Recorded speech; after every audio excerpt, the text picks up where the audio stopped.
سلام عرض ادب خدمت همه عزیزان. آموزش خفتگیری با چاقو رو میخوایم توضیح بدیم. فقط دوستان باید توجه داشته باشین که نوع چاقویی که مهاجم روی گردن ما میگیره به این حالت هست.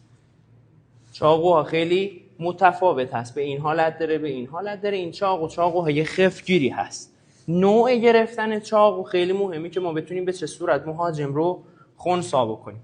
توضیحاتی که داره، چاقو رو مهاجم روی گردن ما میذاره با دست راستمون. صرفا اگر دست مهاجم با دست راست بود، ما هم باید با دست راست اقدام اولیه رو انجام بدیم. یک، باید دست مهاجم رو همزمان بگیریم و توی سیبک گردن ضربه بزنیم که مهاجم از روی گردن ما چاقو رو یکم عقب‌تر ببره.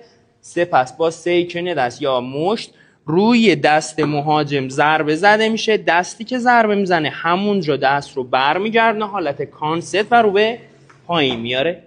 اینها نیاز به تمرین مکرر داره. موفق باشید.